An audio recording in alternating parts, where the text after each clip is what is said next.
Greetings, humans of the internet, and welcome once again to Bowtie Talks. I, of course, am your excellent host, Luke Johnson, coming to you as usual from my undisclosed location in Midwest USA with some more historical insights. And since last week I covered the history of Father's Day, I consider it only logical, albeit somewhat out of season, to discuss the history of Mother's Day. Because none of us would be where we are today without our mothers, and I know that's especially true for me. Mine has been with me every step of the way. She is the best hype man, manager, and PR agent I could ever possibly ask for. If you're listening to this, and I know you are, hi Mama, I love you. I love her so much. So, yes, join me as I dive deeply into the history of Mother's Day. Interestingly, celebrations of motherhood can be traced back to the ancient Greeks and the ancient Romans. They held festivals in honor of the mother goddesses Rhea and Cybele, and I'm hoping I'm pronouncing both those names correctly. However, the clearest ancestor of the modern holiday Mother's Day can be found in the early Christian festival called Mothering Sunday, which was once a major tradition in the United Kingdom and other parts of Europe. It fell on the fourth Sunday of Lent and was originally seen as a time when faithful women would return to their mother church, that is, the main church in the vicinity of their home, for a special service. And over time, Mothering Sunday shifted into a more secular holiday, and children would present their mothers with flowers and other tokens of appreciation. And the custom eventually faded in popularity before merging with American Mother's Day around the 1930s and 40s. But I'm getting ahead of myself.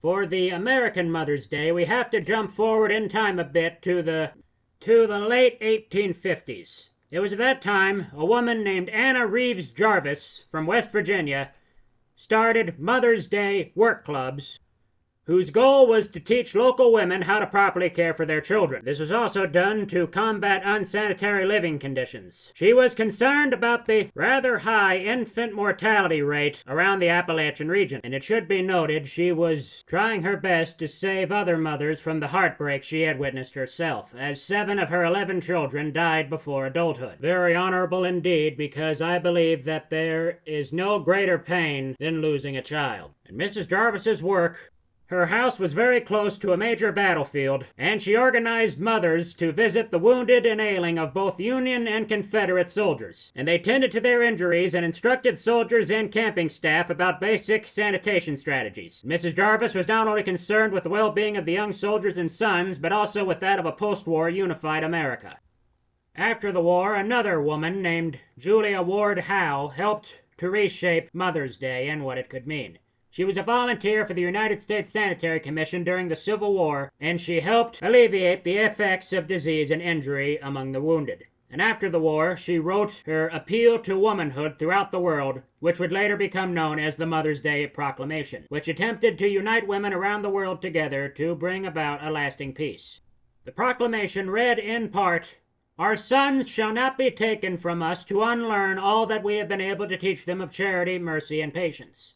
We, women of one country, will be too tender of those of another country to allow our sons to be trained to injure theirs." And it should also be noted, and I think this is pretty interesting, that Julia Ward Howe also wrote the Battle Hymn of the Republic, the Civil War song that goes, "Glory, glory, hallelujah." You know that song? She wrote that. And in 1873, she campaigned for a Mother's Peace Day to be celebrated every June the 2nd. And so, days honoring mothers continue to be celebrated as movements for peace, but they were only celebrated at local levels. Howe's version of Mother's Day was first held in Boston and other locations for about 30 years, but the celebration stopped in the years before World War II. And so, finally, during the 1900s, Ann Jarvis's daughter, also named Ann, although this Ann Jarvis's middle name was Marie, conceived Mother's Day as a way of honoring the sacrifices mothers made for their children, as her mother, Ann Jarvis, Ann Reeves Jarvis that is, died in 1905. And after gaining backing from a Philadelphia department store owner, John Wanamaker, in May 1908, she organized the first official Mother's Day celebration at a Methodist church in Grafton, West Virginia. That same day, thousands of people attended a Mother's Day event at one of Wanamaker's retail stores in Philadelphia. And I think I should correct myself. This Miss Jarvis's name was Anna, not Ann. Sorry, their names are very similar. But anyway, back to the history. During this time, Miss Anna Jarvis said, "I hope and pray that someone sometime will found a Memorial Mother's Day, commemorating her for the matchless services she renders to humanity in every field of life. She is entitled to it. I know mine definitely is. She has gone to bat for me many, many times, and I know I can never make up for it. Love you, Mama." And following the success of the first Mother's Day celebration, Miss Jarvis resolved to see the holiday added to the national calendar. She argued that American holidays were biased towards male achievements, and so she started a massive letter-writing campaign to newspapers and prominent politicians that urged the adoption of a special day honoring motherhood. And by 1912, many states, towns, and churches had adopted Mother's Day as an annual holiday. And so Miss Jarvis established the Mother's Day International Association to help promote the cause. And her persistence paid off in 1914 when President Woodrow Wilson, as I discussed on last week's episode, signed a measure officially establishing Mother's Day. However, after a while, Miss Jarvis became disillusioned with the holiday that she helped popularize. She had originally conceived of Mother's Day as a day of personal celebration between mothers and their families. Her idea of a Mother's Day tradition involved wearing a white carnation as a badge and visiting one's mother or attending church services. However, once the greeting card and candy companies got wind of the idea, it was not long before florists and other merchants capitalized on its popularity.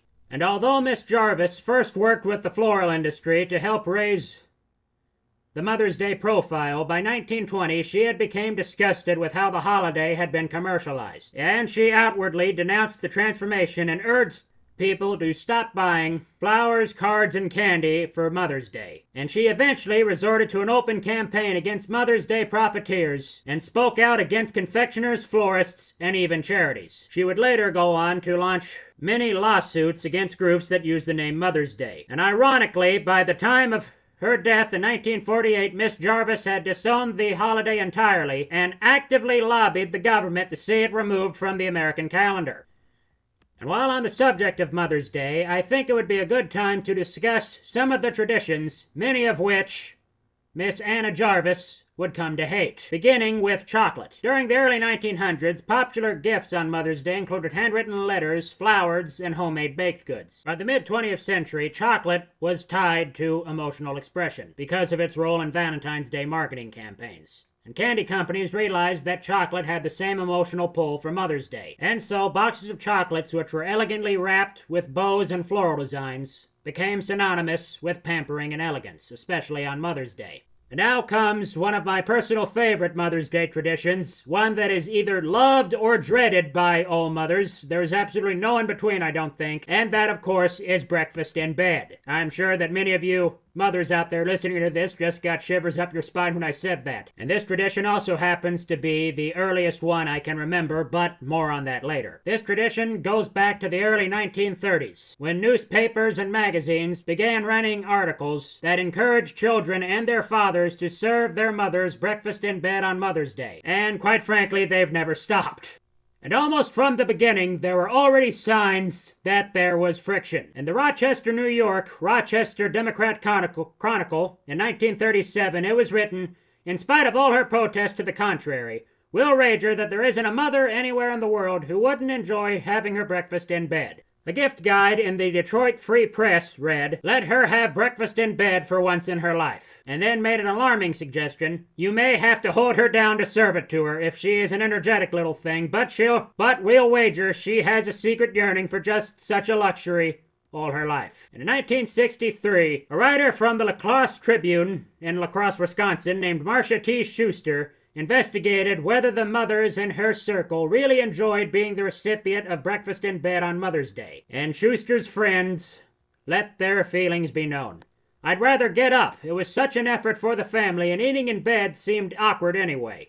Wasn't half the fun I thought it would be," said one mother. "I wouldn't think of staying in bed and dropping crumbs all over my sheets unless I were too sick to get up. And I've never been that sick," said one more. "I hate it, but it pleases my family, and therefore I abide it," said a third mother. And I'm pretty sure that's how many, many mothers feel about breakfast in bed on Mother's Day.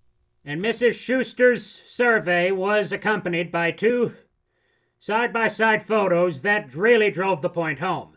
The first showed Schuster herself smiling, somewhat unconvincingly, as her children served her breakfast in bed.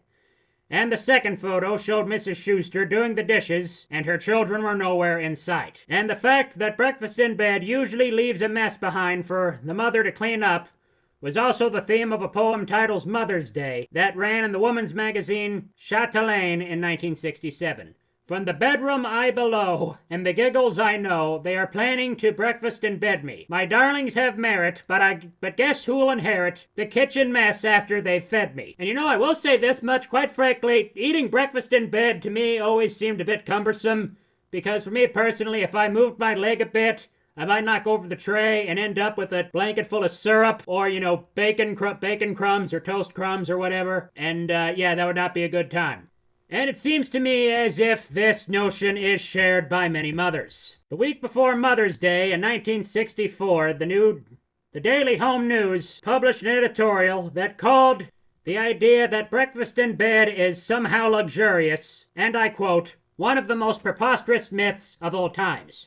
The same article would later say this myth originated with people who were accustomed to neither breakfast nor beds, and many essays and editorials debunked the desirability of Mother's Day breakfast in bed in the 1960s, and through even some of the 70s. The Berkshire Eagle in Massachusetts in 1970 published an article that said, "Please do not serve me breakfast in bed Sunday morning. I cannot abide peanut butter toast and warm high C for breakfast one more year. And since I do not yet allow you to use the electric coffee mill, you would again have to grind the beans in the hand mill, in which you have previously chopped up all those crayons."